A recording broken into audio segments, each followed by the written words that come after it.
السلام عليكم ورحمة الله.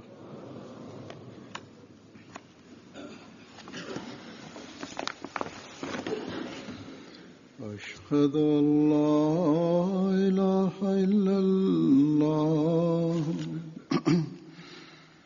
وحده لا شريك له وأشهد أن محمدا عبده ورسوله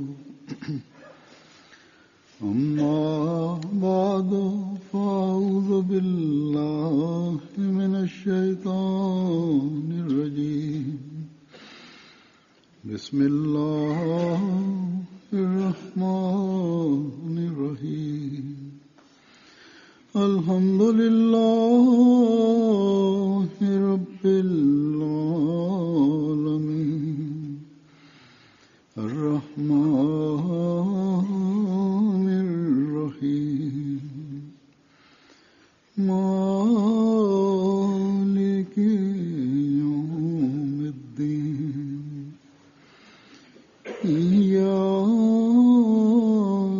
نعبد وإياك نستعين اهدنا الصراط المستقيم صراط الذين أنعمت عليهم غير المغضوب عليهم ولا الضالين.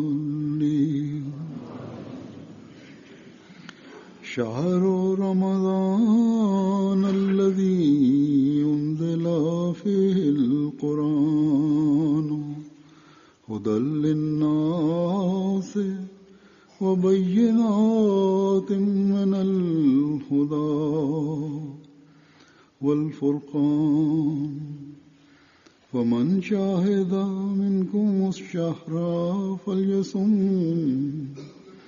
ومن كان مريضا على سفر فعدة من أيام أخر يريد الله بكم اليسر ولا يريد بكم العسر ولتكملوا العدة ولتكبروا الله على ما هداكم ولعلكم تشكرون.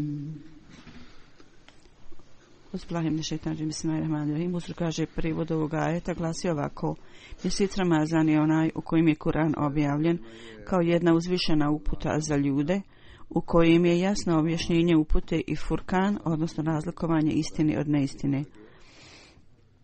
Zato, kogod je od vas prisutan u ovom mjesecu, neka posti. A kogod je bolestan ili je na putu, neka ispuni broj drugih dana. Allah vam želi olakšicu i ne želi teškoću za vas i želi da upotpunite broj dana i da veličate Allaha što vas je uputio i da budete zahvalni.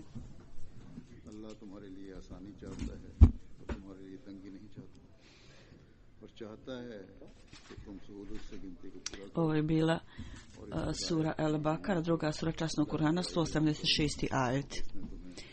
Husur kaže važnost časnog Kur'ana i njegov položaj i potreba da se držimo njegovih naredbi i kako da postupamo u skladu s tim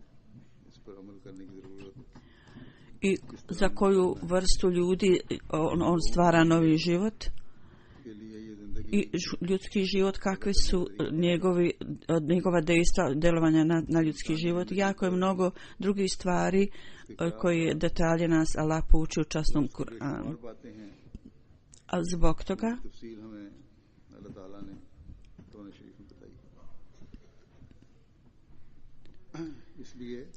tako da ne samo budemo u stanju da postupamo u skladu s ovom knjigom Božjom, nego da popravimo svoje religijski, moralno stanje, da napravimo napredak u tome. Zapravo svjetovni napredak također se može postići. I u ovom ajetu koji sam proučio, Huzur kaže: vežući ga sa mjesecom Ramazanom. जिसकी मैंने तिलावत की है, Blagoslovi časnog Kur'ana i koji su povezani sa Ramazanom, Allah je to utvrdio, utemeljio. I ova veza sa Ramazanom, između Ramazana i Kur'ana, i blagoslov Ramazana povezani sa Kur'anom, ustanovljujući to, Allah je objasnio važnost mjeseca Ramazana, kao što nam je jasno učinjeno jasnim. Šahru Ramazan allazi unzile fihil Kur'an. Govoreći tako, Allah nadželšanhu nam je rekao da ova zadnja knjiga zakona, upotpunjena i cjelovita i detaljna, objavljena u mjesecu Ramazanu, i onaj ko želi da uveća svoju vjeru, i onaj ko želi जो शख्स चाहता है, da ova zadnja konačna knjiga zakona जो चाहता है कि इस आखिरी और मुकम्मल किताब da je raširi u svijetu, da ljudi to znaju, i onaj ko želi da je zna sam lično, दुनिया जान ले इसको, जो शख्स treba चाहता है da se vrati u vrijeme časnog poslanika sallallahu alejhi ve sellem, i oni koji žele da steknu Allahovu blizinu, treba da sluša glas Allahu kada Allah kaže ja sam vrlo blizu. Onda और फ़इन्नी करीब on treba da ispuni dužnost prema časnom Kuranu i prema časnom Ramazanu i vezi između ovog dvoga. Quran और Quran U ovom mjesecu इनके आपस के ताल्लुक को जाने, ova razlika koja u običnim danima izgleda jako velika, महीने में treba da ih stavimo zajedno दिनों और महीनों i da budu dovedeni blizu jedan drugome, i vjernik iz ovog mjeseca, kako god korist može posteći, treba da nastoji da postignete u korist i dobit. में से जितना भी फैसला पा सकता है, Komentatori časnog Kurana napisali su da Ramazan, मुफस्सिरीन ने post u toku ovog mjeseca, je toliko važan कि Ramzan u pogledu ovog dijela ajeta, ovog ajeta napisano je da u pogledu ovoga pogotovo su date naredbe otkrivene u časnom Kuranu objavljene. इसके बारे में Zato Mesih Maud alejhi je spomenuo da अहकाम नाज़िल किए गए। ovaj ajet, हज़रत Šahru Ramazan, da je ovo rečenica iz koje se razumije veličanstvenog Ramazana. I on je rekao, अज़मत मालूम होती है। nagrada za post je vrlo velika, तो ये भी फरमाया कि i samo za one ljude, रोज़े का अजर भी बहुत बड़ा और अजीम है। oni koji kako treba के लिए ispunjavaju obavezu prema Ramazanu i prema postu i prema Kur'anu. ताल्लुक का भी To jest, da tako kažemo, uz post treba da uče Kur'an, da se zamisle nad tim, treba da proučavaju i slušaju komentar časnog Kur'ana, इस पर गौर करें, इसकी तफसीरें सुनें या पढ़ें। jer koliko ja znam, Huzur kaže, ja sam procijenio ove stvari, da ima jako mnogo, veliki broj među nama, da takvi da čak u Ramazanu हम में से भी बहुत से ऐसे ima dosta onih koji ne ispunjavaju obavezu kako treba prema časnom Kuranu i ne uči ga kako treba, ili ga ne uči sa pažnjom s kojom treba da ga uči. पूरा पढ़ते नहीं, Neki ga uči, ali ne stavljaju svoje srce u to. Treba da posvetite pažnju ovome. जल्दी से थोड़ा सा पढ़ लिया। I ovaj ajet, drugo značenje ovog ajeta je da je počela objava Kur'ana ovom mjesecu.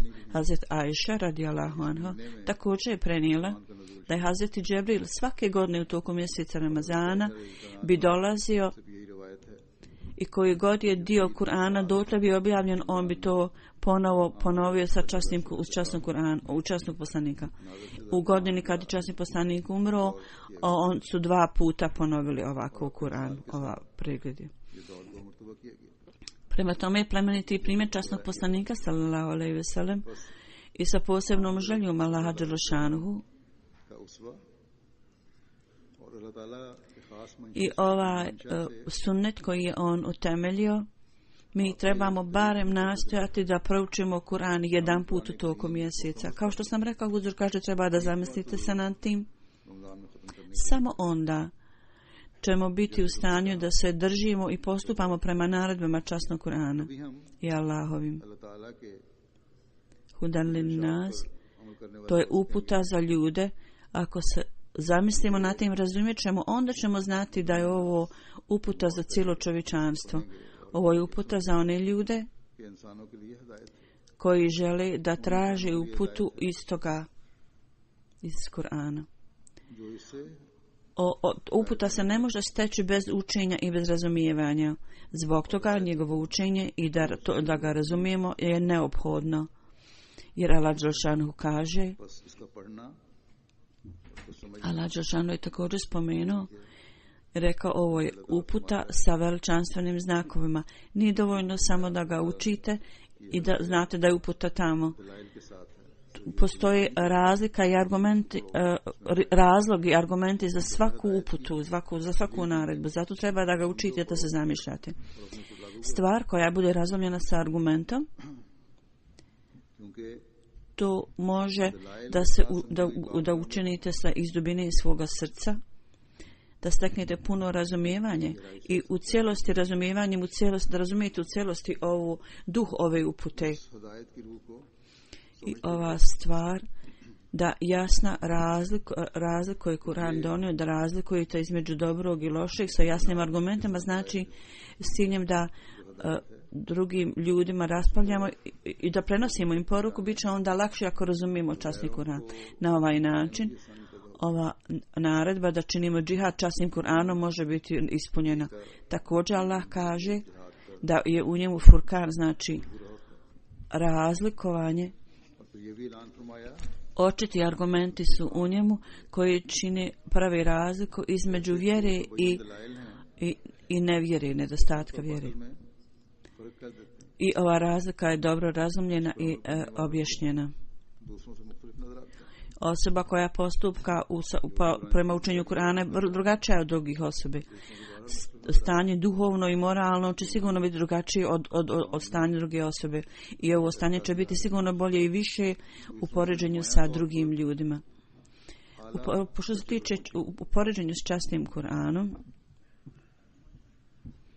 stvar koju mi objašnjavamo drugim ljudima, kad i to spomenemo sa argumentom u časnom Kur'anu, nijedna druga knjiga, nijedna druga vjera ne može stati naspram časnom Kur'anu.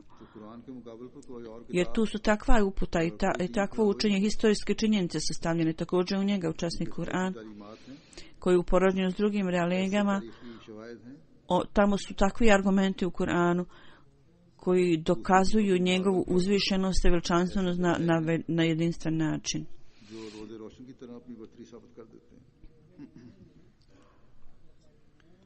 Ova knjiga od početka do kraja je od Allaha Đelešanuhu i sigurna je sačuvana od samog početka. I časni Kur'an je to proglasio da će biti sačuvan, da je Allah obećao da će ga čuvati. Tako Allah Đelešanuhu u mjesecu Ramazanu skupa sa postom, koji je samo po sebi žrtvovanje i napor, također treba da proučavate i nastojite da proučavate ovu riznicu znanja i duhovnosti i učinite to dijelom svog života. Zamislite se nad naredbama i nastojite da ove stvari primijenite na sebi. One dijelove koje ste zaboravili, u toku ovog mjeseca, ponavljajući to stalno, stecite ponovo te stvari i vratite na um i u srce one stvari koje ste zaboravili, analizirajte sebe i iznađite koliko postupate u skladu sa učenjem časnog Kur'ana. Ovo je ono što nam je Al-Đelešan ovdje rekao, jer ovo su te stvari koje će popraviti naš život ovdje i na budućem životu u svijetu. Zatim mislim o dali salam. Hudali nas bejnati. U pogledu ovog dijela ajeta, obećava se je rekao, to znači da u časnom Kur'anu su 3 odlike časnog Kur'ana. Prva odlika je da one stvari vezane za religiju koje su ljudi zaboravili. Časni Kur'an nas upućuje u ove stvari. Drugo, ovo znanje koje je spomenuto u principu i detalji toga su spomenuti u časnom Kur'anu. I treća stvar je da u ovim stvarima bila je suprotnost i rasprava među ljudima i u pogledu toga su odlučne tvrdnje iznese na časnom Kur'anu i Allah vrlo jasno ovo obznanjuje i govori o ovome. Dakle, ovo je tako fina, takva prefinjena i kompletna knjiga koja je zaista jedinstvena.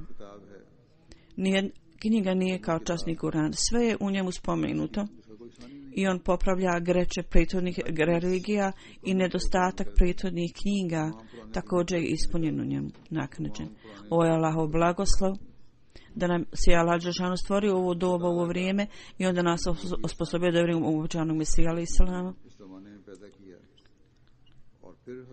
I ova prilika koju nam je on dao, on nas je osposobio, napravio oprkbu za nas da razumijemo časni Kur'an. Časni Kur'an, riznica njegovog znanja, shvatanja i razumijevanja su pred nama.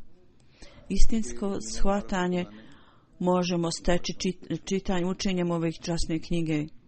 U svakom slučaju u pogledu časnog Kur'ana ja želim da predstavim određene isječke iz pisama Međunog Mesija alejhi selama iz kojeg možemo da razumijemo značaj i važnost časnog Kur'ana i šta su naše dužnosti i odgovornosti koje treba da ispunimo.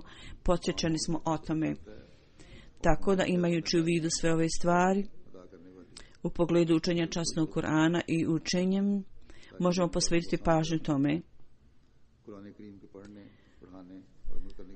Ja sam vam dao objašnjenje samo ovog, kratko objašnjenje ovog dijela časnog Kur'ana.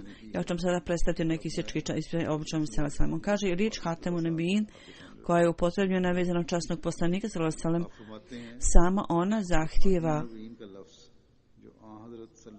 i ovu riječ je stavljeno da knjiga koja je objavljena časnom poslaniku sallallahu je također Hatemul Kutub, kitab. I sve tačke izvanrednosti su u njoj i sve su odlučnosti izvanrednosti sadržane u toj knjizi. I ovo je princip Allahove riječi da kako god duhovnu moć i izvanrednost, vječne izvanrednosti su tu kod te osobe, iste izvanrednosti se mogu naći u knjizi koja je njemu data. Dakle, duhovna moć časnog poslanika sallallahu alejhi ve sellem je bila najvećeg reda i zbog toga zamišljati da bilo neko ima nešto više nemoguće je. Zbog toga je časni Kur'an također mnogo višeg položaja i statusa u poređenju sa svim prethodnim knjigama i skriptama. I nijedna druga knjiga nema u sebi ovakvu poruku sadržanu. Je objavljen časnom poslaniku i njegova duhovna moć je bila daleko ispred.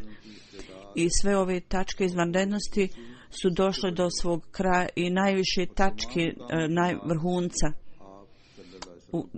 Isto kao kod časnog poslanika, tako u časnom Kur'anu. Dakle, isto tako kako je časni poslanik bio na visini duhovne, tako je najveće duhovnosti knjiga njemu bila objavljena.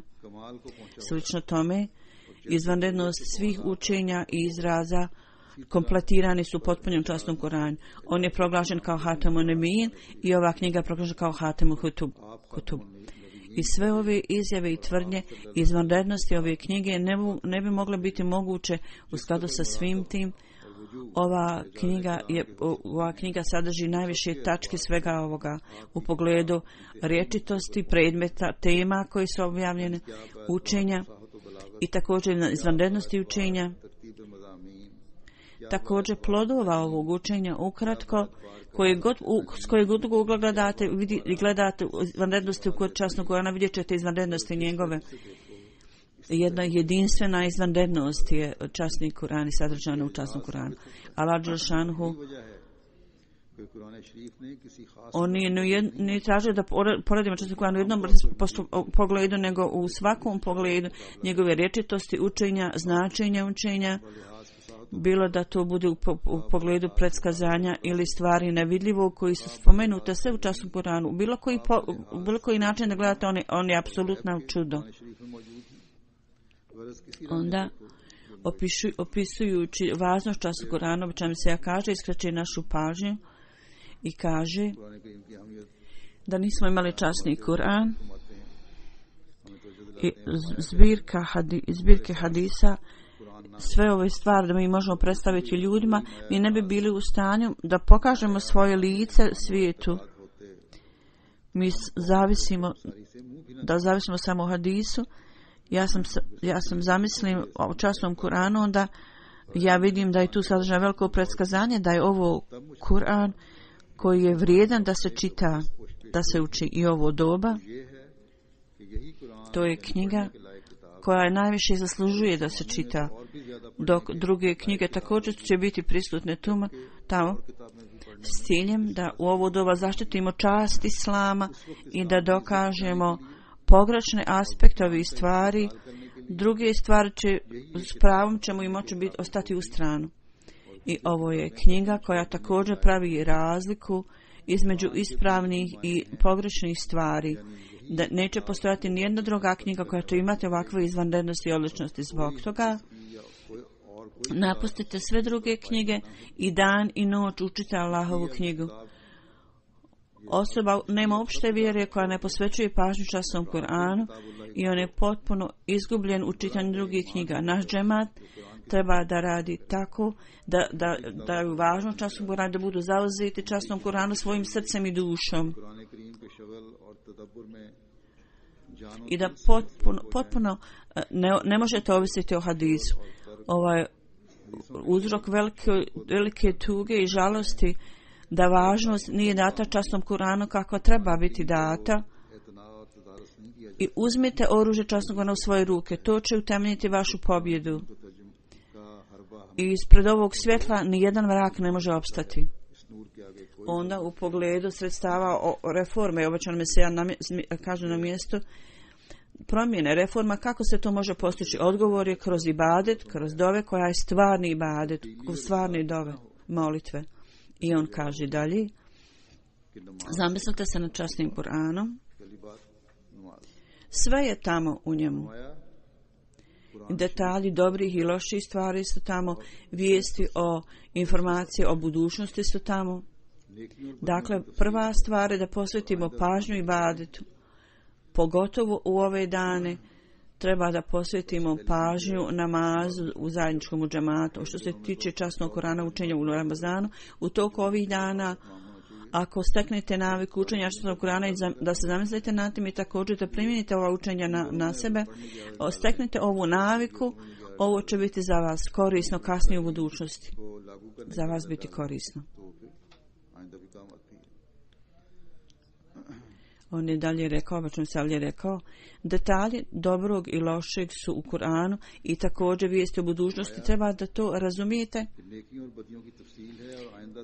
I u predstavljanju religije niko ne može prigovarati na to, jer plodovi koristi su učinjeni dostupnim. U Bibliji, u učenju Biblije,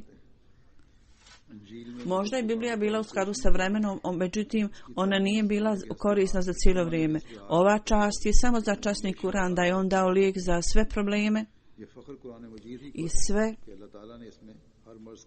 što je bilo očito, učinjeno očitim, lijek je za sve tamo u njemu.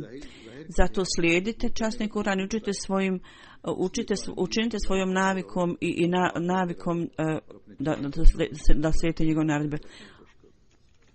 Obično mi se je govorio da jedan ministar Pakistana otišao u Kinu, ne znam ko je ovo rekao, i tamo su ga pitali, tog ministra Pakistana, vi ste napravili tamo duhovnu revoluciju, koji je razlog za to. Iz Pakistana mi se odgovorio, zašto me to pitate, pročitajte časni Kur'an, sve je tamo. Drugi ljudi, bilo da u to vjeruju ili ne vjeruju, međutim oni skrivaju svjetlo časnog Kur'ana.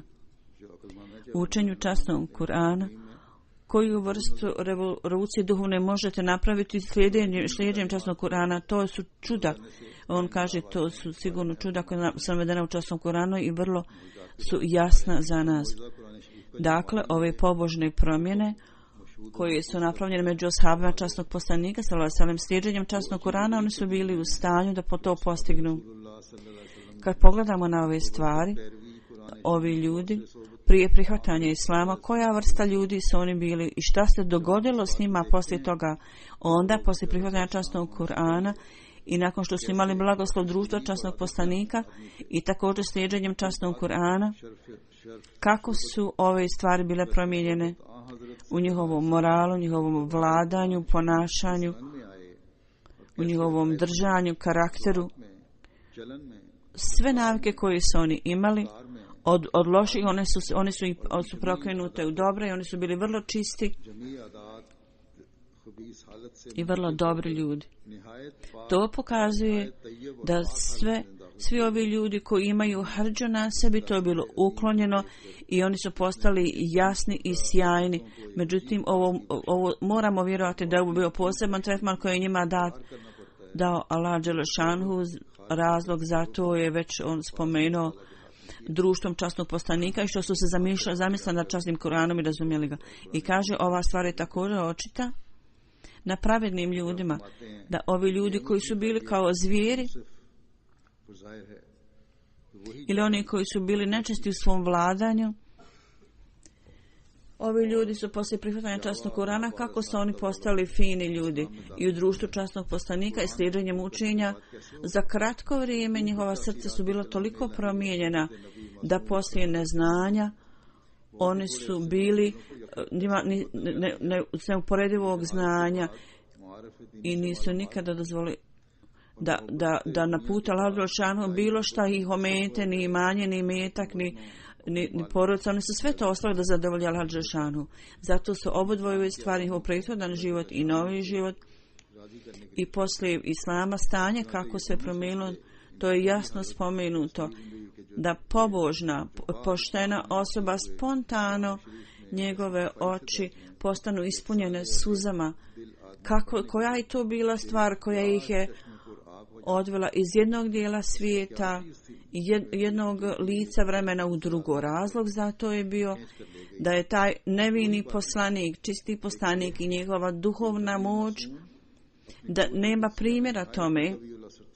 To je bio razlog, a drugo je utjecaj učenja časnog Kur'ana je bio takav da je ljude izveo iz mraka i izveo ih na svjetlo.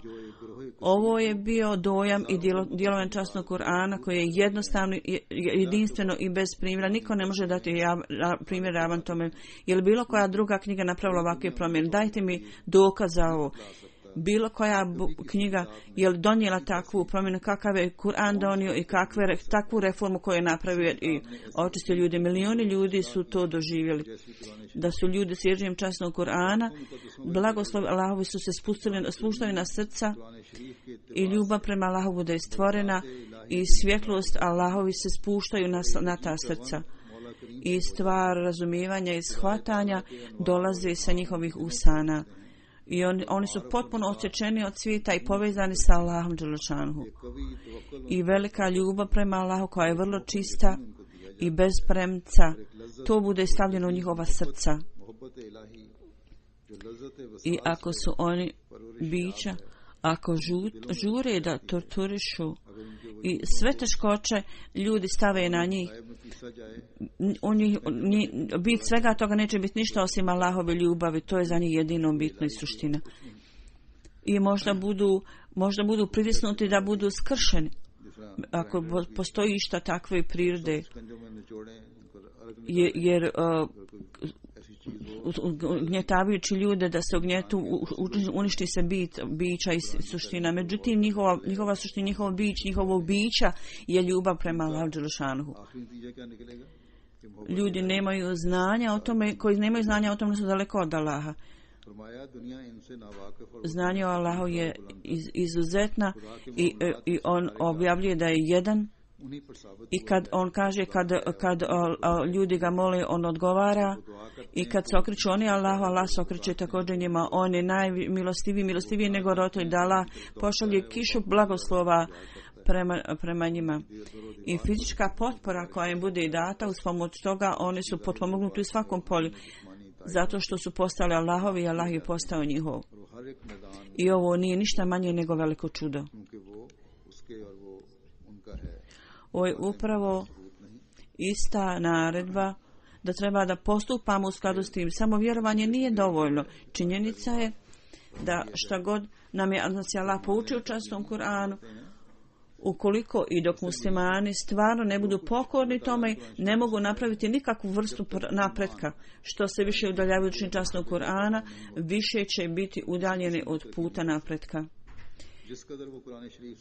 praktični napredak je samo dugujemo časnom Kuranu.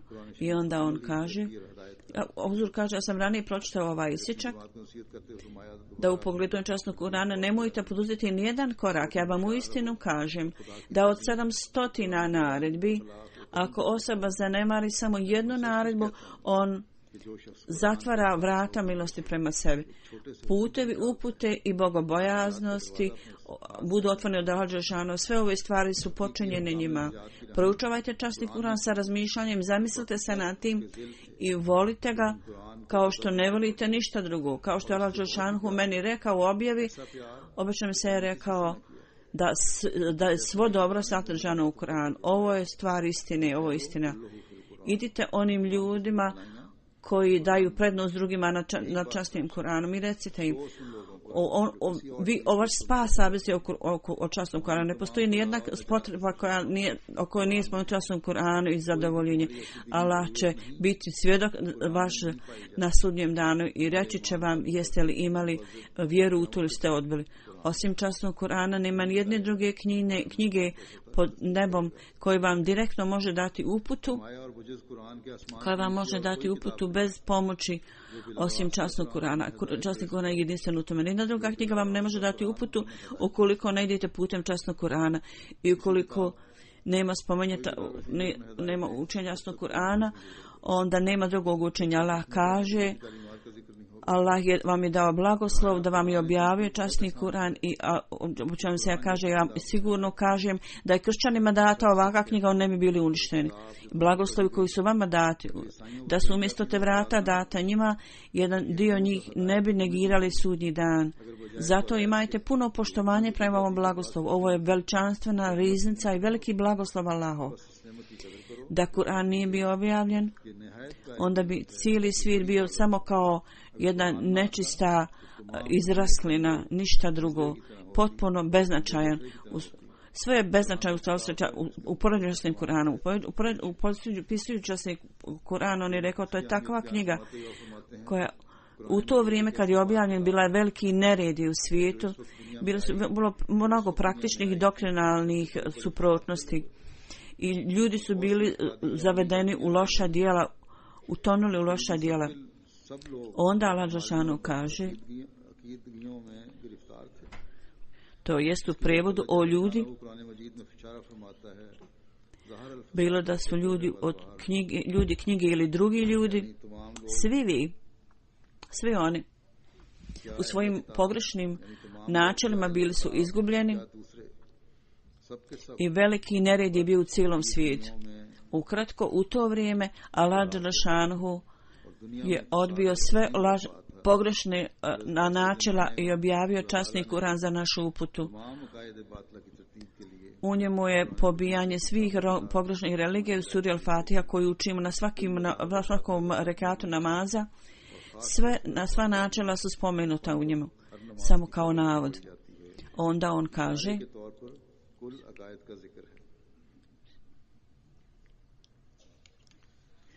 u časnom Kuranu Allah dželešanuhu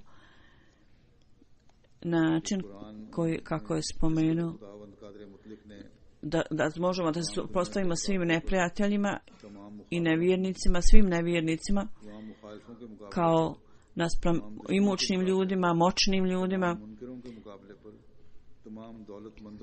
kao i kraljevima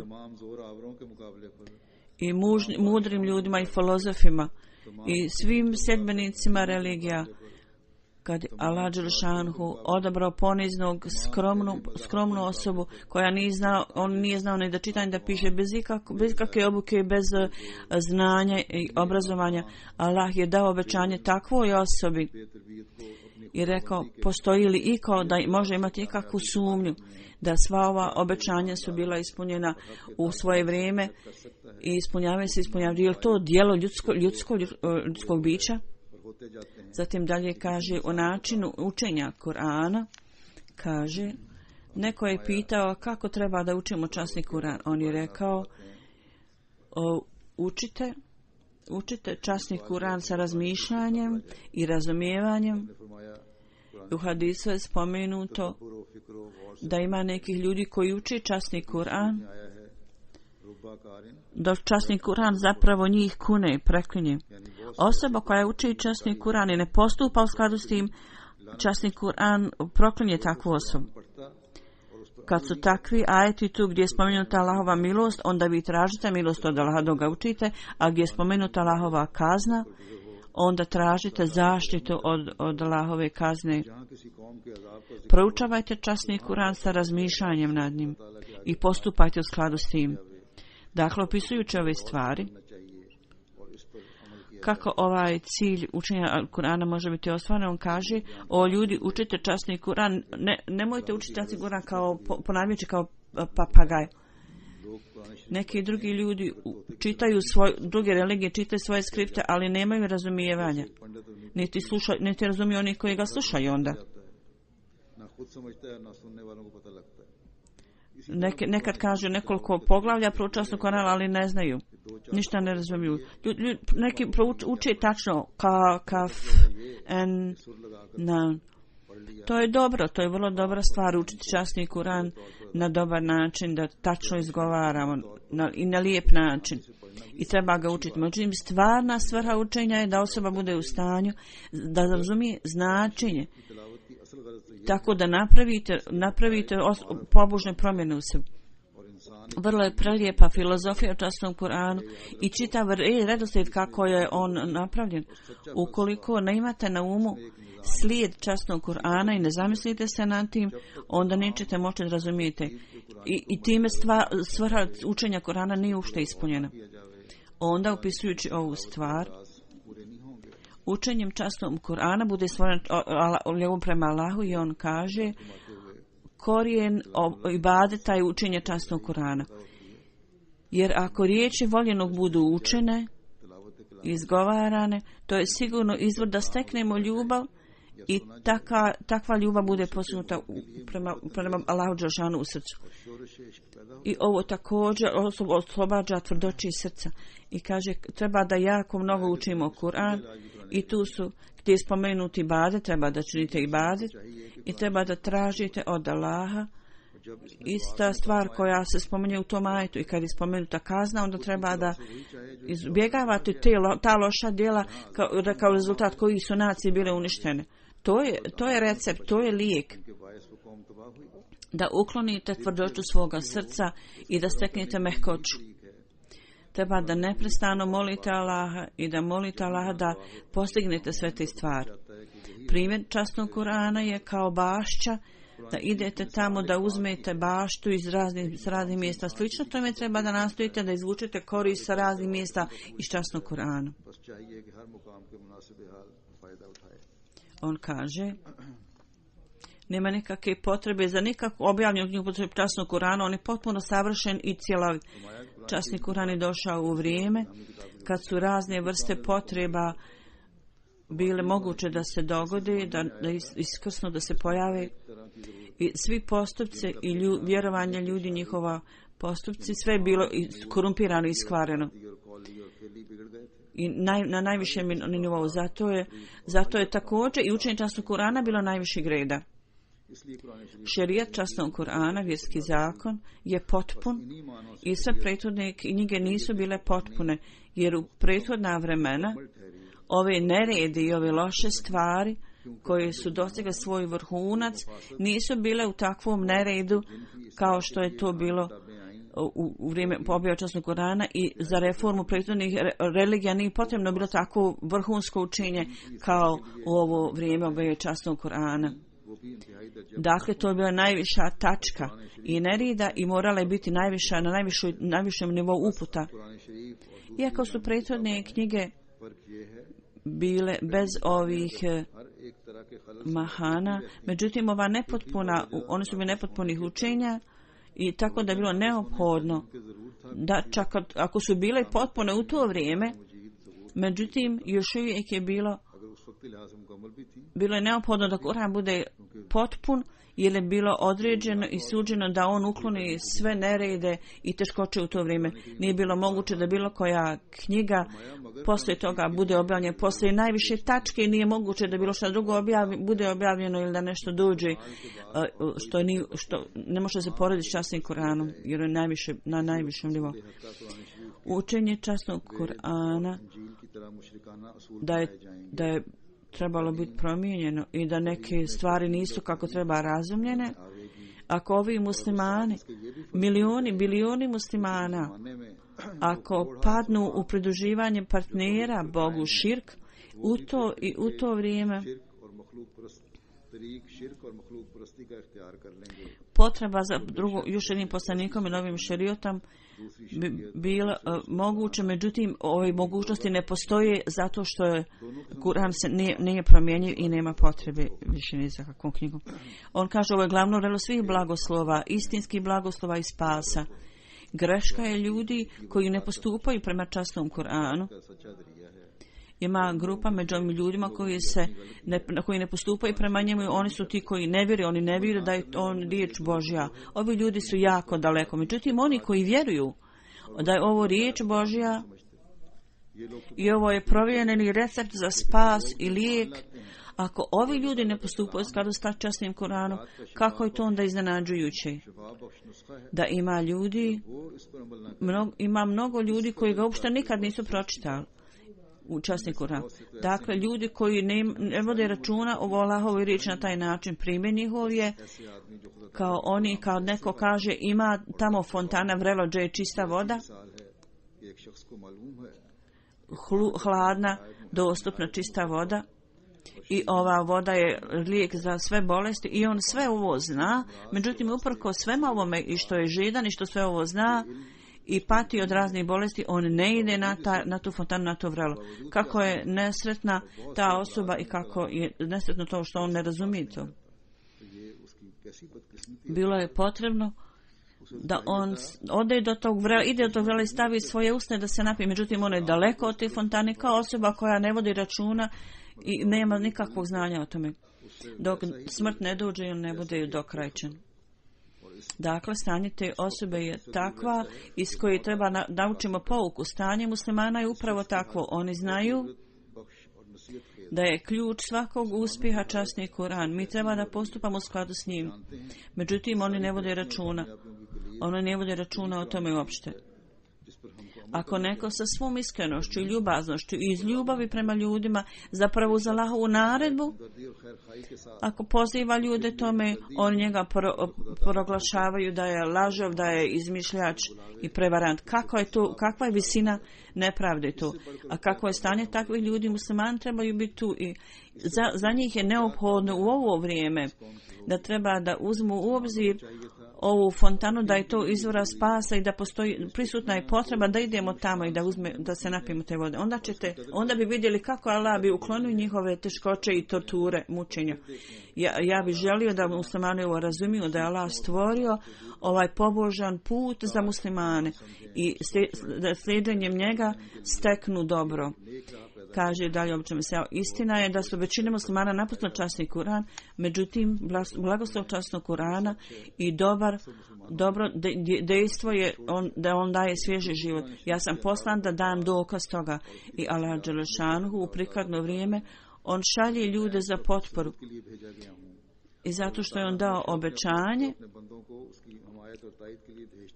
u prijevodu, mi smo zaista objavili ovaj podsjetnik i ovu objavu i mi ćemo biti njegov čuvar. Tako je Allah rekao. I ovo obećanje o očuvanju i sigurnosti koje Allah dao i obećanje koje Allah dao, ovako ne nalazi se od takvo obećanje u Tevratu ili bilo kojoj drugoj knjizi. Zbog toga ljudski napori dolaze u to i naprave neke promjene.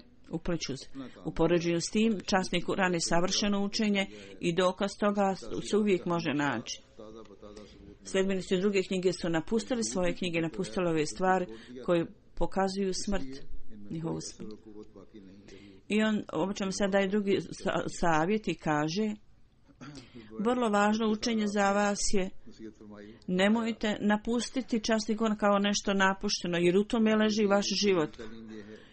ljudi koji odaju čast časnom Kur'anu, oni će biti počašćeni na nebu od Boga. Oni koji dadnu prednost časnom Kur'anu na svemu drugom, njima će biti data prednost na drugom svijetu. Ne postoji ni jedna druga knjiga u cijelom svijetu za ljude osim časnog Kur'ana. I za cijelo čovječanstvo nema drugog poslanika i drugog posljednika osim časnog poslanika sallallahu alejhi ve sellem. Ovo su neki isječci koji govore o važnosti časnog poslanika i njegovom učenju i da se zamislimo nad časnim Kur'anom. Ja sam to spomenuo danas. Ja sam to spomenuo tako da svaki pojedinac od nas treba da posveti pažnju tome i u toku ovog Ramazana da budemo u stanju da dobijemo maksimalnu korist iz ove riznice znanja. Kao što sam rekao, treba da ga učite i ove stvari koje ste zaboravili da se podsjetite, možda su neki ljudi nešto zaboravili, i da neki ljudi uče ove stvari, međutim oni zaboravljaju, i naredbe koje su nam izmakle iz očiju da povedemo brigu o tome, da nas Allah sve osposobi za to. Poslije džume namaza Zur kaže, ja ću klanjati dženazu za dvije osobe. Jedan je prisutan mrtvi ovdje, naš Kelim Vasim Sab, koji je bio radnik u MTA. 6. jula on je imao srčani udar i umro je sa 56 godina. Inna lillahi wa inna ilaihi rađun. Hazret Hadži Muhammedun Sahib Darviš Kadian, on je Sadik Ali Sahib, on je bio njegov unuk, on je bio misionar ovdje, radio u Tapširu. On je bio čovjek koji radi u Tapširu, njegov je zet. Kelim Sahib je svog djetinjstva bio vrlo aktivan u džematu u Karačiju. Također je bio zamjenik predsjednika ogranka džemata.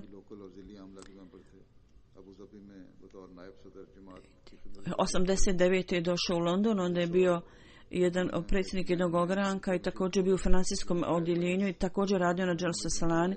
93. godine kad je započeta MTA, on je bio jedan od prvih pionira, prvih radnika, on je bio među njima. On je bio sposoban u tehničkim poslovima i radio i drugim odeljenjima također, i do zadnjeg daha on je služio put Islama i u odeljenju za prijevod on je bio tamo na dužnosti. On je bio prvi pionir koji su prenosili vijesti i on je obavljao ove dužnosti. On je imao ogromnu predanost hilafetu, vrlo iskreno je obavljao svoje dužnosti. Sa svojim osobljem je ponašao se vrlo dobro, sa velikim poštovanjem i izražavao počasti. Poštovao. Njegova stara majka je živa, Sara Vasim je njegova žena. On ima jednu kćerku i dva sina koje ostavi iza sebe. Njegova majka kaže da je on bio izuzetno poštovanje imao prema roditeljima i služio i pomogao i također pomagao svoju braću i sestre. Njegova žena kaže, moj muž je bio uistinu imao duh služenja i predanosti i za služenje religiji uvijek je bio spreman.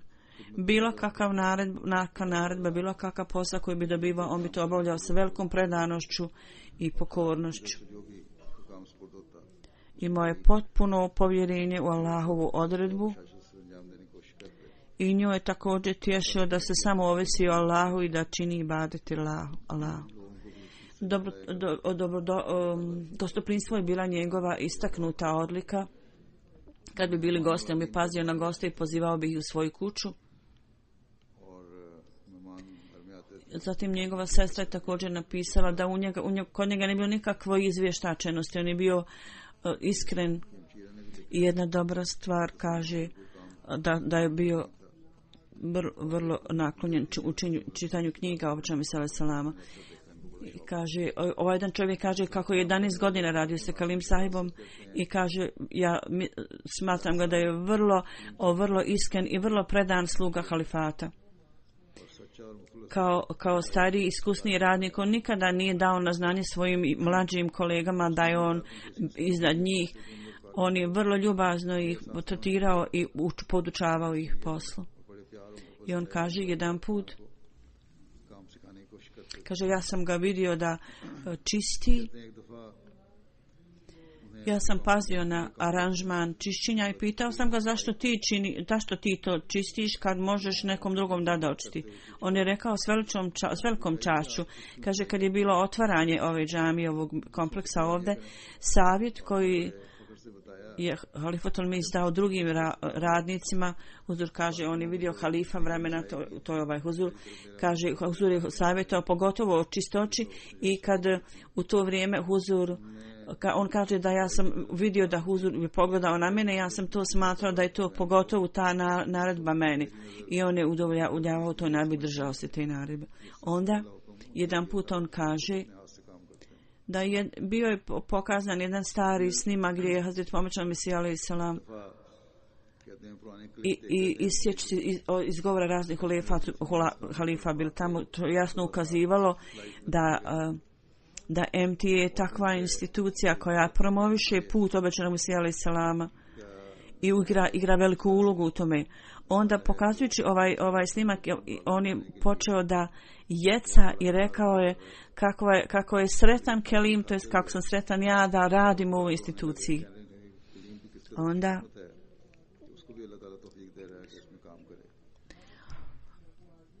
on je imao pravo da ide na odmor. Međutim, kad je podnio molbu za to, imam odnoske džamije, Mudžib Saib mu je rekao ti radi i nemoj tražiti dopust u ovo vrijeme. On je odmah poderao svoju molbu. Mudžib Saib mi je također pisao, Huzur kaže da sa velikom spremnošću on je poderao svoju molbu za godišnji odmor. Imam Saib također piše, mašallah, on je bio u stanju da obavi vrlo predanu službu i uvijek je davao prednošću poslu džemata nad ličnim zahtjevima i bio je vrlo sposoban u svom poslu i sa velikom predanošću je obavljao svoj posao. Hali Sahib je također spomenuo da kad god je od njega traženo u vrijeme Ravil Sahiba da dođe, on je rekao, kad sam rekao, kad Ravil Sahib može da dođe u toku noći i dana, samo mi recite, ja ću biti u stanju ako Bog da dođe. Uvijek je bio spreman za služenje. I ja sam vidio da kad god su dolazili da mene vidi sa ženom i djecom, on bi tražio djece da sjedu naprijed, da oni bi sjeli pozada, tako da djeca mogu direktno sa mnom govoriti, Huzur kaže. Takav odnos koji je on imao sa hilafetom također treba da bude usađen u djecu, u srca njegove djece i da Allah učini tako da ova njegova želja bude ispunjena i da njegova djeca također imaju takav odnos sa hilafetom. I ova roditelja, i muž i žena, su vrlo lijepo odgojili svoju djecu i obučili da Allah dželešanhu uvijek ih čuva korisnim članovima džemata. I da Allah bude njihov zaštitnik i dadne utjehu njegovoj ženi i majici. Druga dženaza je Adhađu Mukamer, Asam Zaki Beširuddin Sahib iz Amerike. Ovo je dženaza u odsustvu, prva dženaza je tijelo prisutno, drugo nije. 21. juna on je umro, inna lillahi wa inna ilaihi rađun. Nekoliko godina imao rak, međutim on to nije pokazivao na svom licu. Sa velikim strpljenjem on se borio s ovom bolešću. 26. je rođen, bio je vrlo zainteresovan za religiju i u mladosti je proučavao religiju i saznao Ahmedijatu i primio Ahmedijet. Imao je 19 ili 20 godina. Imao je potpuno vjerovanje u Allaha dželešanu i vrlo čvrsto vjerovanje. Vrlo je bio ustrajan i nepokolebljiv. On je bio istinska slika muslimana vjernika. On se susreo sa raznim velikim ljudima Ahmedijata. Čadi Zafrullah Khan 84, čini mi se, 89. se sreo, 79. zapravo, se sreo sa trećim halifom. I Huzur kaže, kad sam ga prvi put ja sreo, Ja sam osjećao da oko njegovog lica je kao svijetli jedan krug koji ja i danas mogu da zamislim. On je imao čast da služi lokalno u Americi. On je u ovim svojstvima radio. On je radio, kao profesija mu je bila da radi u luci, tako da je nekoliko mjeseci bi bio odsutan od kuće. Ovaj je bio dobro plaćen posao. Kad je bila dželsa u to vrijeme, on bi napustio posao i išao na dželsu.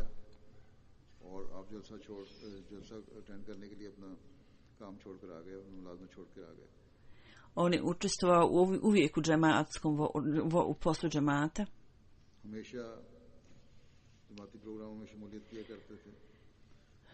On je, kad bi učestvovao u poslu džemata, vozio bi brzo, tako da bi ga drugi zaustavljali, rekli mu da ne vozi tako brzo. Jedan put je policajac zaustavio i pitao ga, jel ti ideš u crkvu? On je rekao, ne, ja idem u džamiju. Onda moj policajac mu je rekao, idi, kako god sam ti kazao, ja napisao da platiš, plati to u džamiji. Tako kad je on stigao u džamiju, $89, koliko je bilo policajac koji je napisao, on je toliko platio u džematu, on je vrlo iskreno to uradio. Kad je džamija tamo napravljena, onaj koji je najviše dao doprinose bio je ova osoba, ovaj čovjek. Ovo je bio skoro iznos toliki da je mogao sebi čovjek kupiti novo auto, toliko pa. Bio je vrlo naklonjen širenju poruke, vrlo predan tome. I imao je uvijek neke liflete i sto na montiranju. I gdje go bi išao, on bi postavio sto i dijelio bi literaturu. U javnoj biblioteci on tamo stavio knjige, odnio je.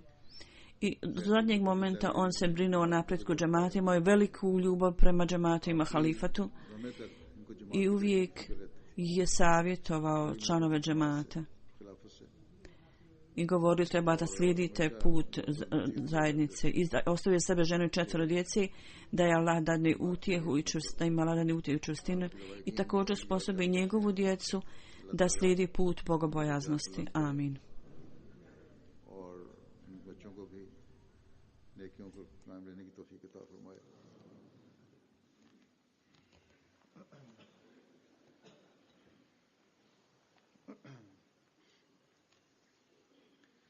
Alhamdulillah